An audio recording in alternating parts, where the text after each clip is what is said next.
Welcome back, Pirates. On today's episode of Pirate Report, we'll follow up with the creators of the documentary The Black Experience at PHS. We'll hear a review about the movie I Care a Lot, playing on Netflix.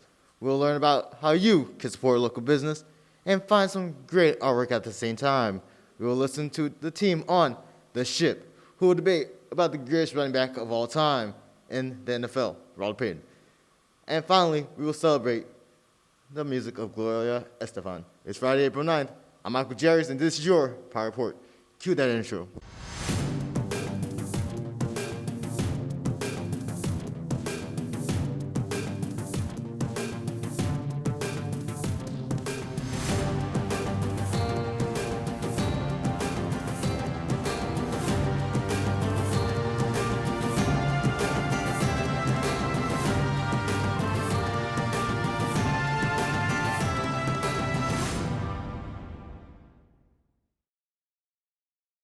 During Black History Month, a group of students put together a powerful video about the experience at PHS on being black at Powhatan High School.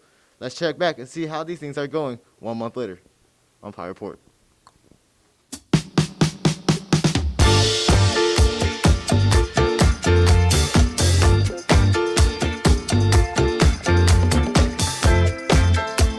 Three, two, one, Brandon. 2, 1, Brandon. Hi, I'm Brandon Sutherland. I'm Anya Ball, I'm Michael Jaggers. and we're the creators of the Black Experience at PHS documentary. We created it during the previous Black History Month to give the Black students at Palatine a voice to talk on topics related to being a Black student at Palatine. In that film, we talked about Black Lives Matter. We talked about representation at Palatine High School and other things as well. We also talked about how our peers just treat us in general. So, with that being said, we give you a follow-up on the Black Experience at PHS.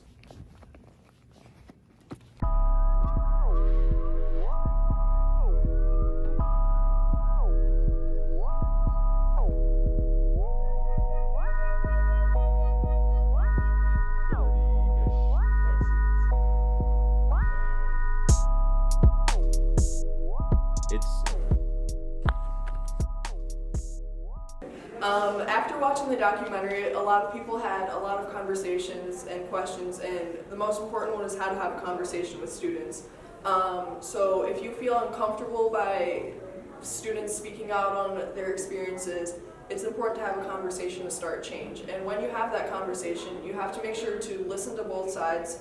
Not everyone's going to see eye to eye on certain things, especially BLM, controversial topics. So you have to see each other, listen to each other's conversation points, respond to the other person, and make sure to not dismiss the Black student's opinion, because we have our different experiences, and being a Black student is going to come with the extra step of hurdles that someone who is not a Black student might not understand. So make sure when having a conversation that you listen to the other person's opinion and kind of talk about it, because having a conversation is the way to start change.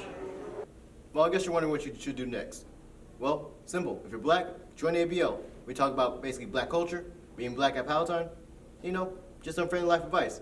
If you're not, don't worry, we got you. That's on me. But either way, you could join African American Literature. It was a class that, personally, I have not been offered, but I'm also graduating. This actually is a great opportunity for you, the students, and you, the underclassmen, to go ahead and learn about some African American culture.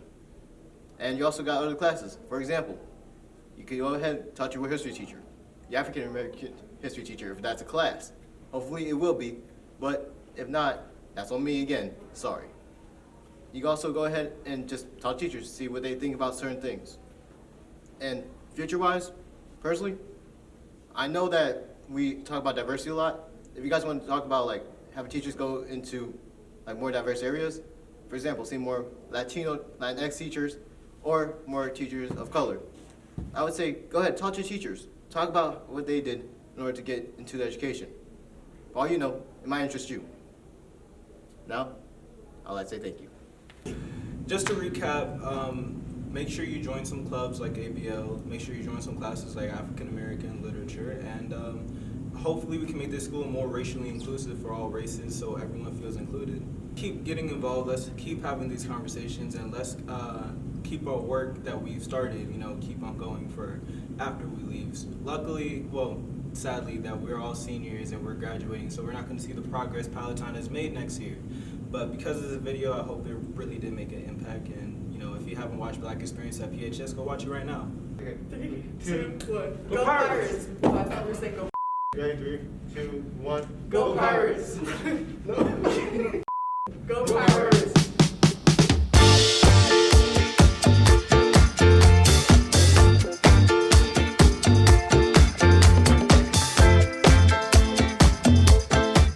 Our very own Alyssa Reed is going to give us the lowdown on the Netflix movie I Care a Lot.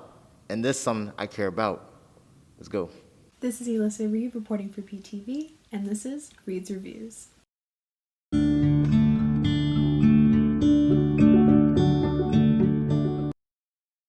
Today I'm going to be reviewing Netflix original I Care a Lot, starring Rosamund Pike.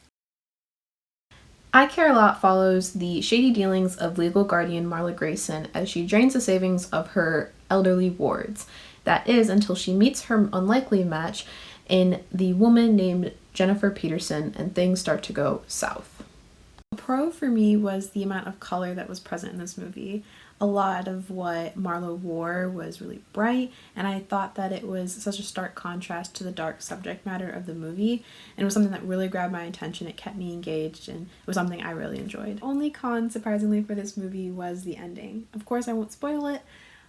I do think it was a good ending for the movie itself.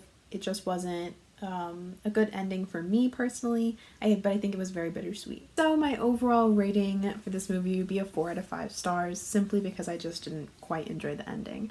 However, I do recommend everyone watch it. I think it was an enjoyable watch. It kept me engaged throughout the entire thing. Of course, it's on Netflix. Thank you for watching Reed's Reviews. This has been Alyssa Reed reporting for PTV. Good food and interesting art. Monica takes us on tour of a local cafe that offers both. Sounds good to me. This is Monica Jurevicius reporting for PTV's Pirate Report. I'm inside of Coquelicot Gallery and Cafe, nestled by the side of Euclid Road in Palatine.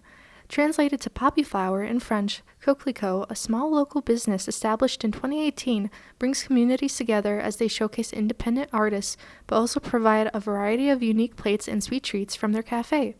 I'll be showing you what this place is about and reviewing some of their menu choices.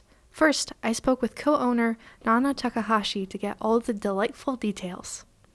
Unique concept that's kind of like a city kind of vibe, which a lot of our guests say, like, hey, it feels like I'm in a city, like in some Chicago neighborhood. And we love hearing that, because that is part of our aim to bring something that is just out of the ordinary. Within the property, Coquelicot simulates a city feel with their interior design using a dark aesthetic, but having pops of color using the artwork displayed to bring the space together. Do want to be a welcoming space for artists and also for makers who are in the underrepresented communities, and so that's that's something that we want to proactively welcoming for, because as artists, like, we've experienced how hard it is for artists to get representation and have a platform to show their work if they're artists. And so we feel like, as a women-led business, like, we can play an active role in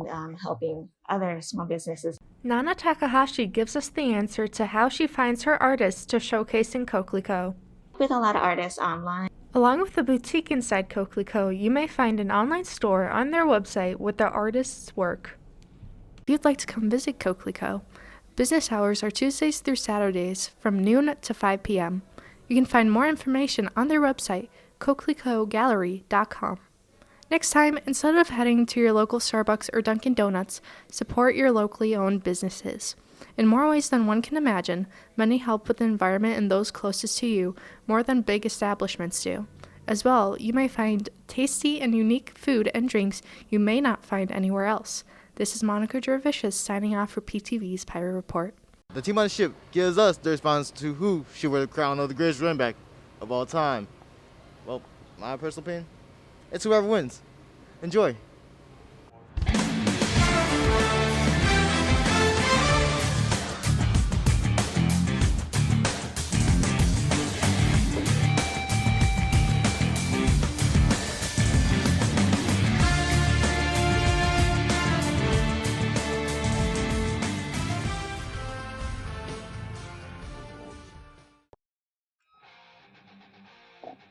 I'm a Bears fan, and with that comes the legacy of Walter Payton. He is such an amazing running back, but I believe he is only the second best. One of my favorites all time. Barry Sanders has my pick. The accomplishments he did in such a short amount of time is impressive. I looked at stats, and Barry has more yards per game and per carry. My pick is actually Walter Payton, believe it or not. At 5'10", coming from Jackson State, which at the time is considered a sports graveyard due to HBCUs not being considered that valuable or viable of like professional talent. I'm on the side of Barry Sanders because he had better stats and, in my opinion, definitely played on one of the worst teams of all time, the Lions, in the 90s. All right, I think Walter Payton is the best of all time, best running back of all time. I mean, stats aren't everything, but clearly, he had the better stats than Barry. Sure, he did play 3 more seasons, but he did have the better stats.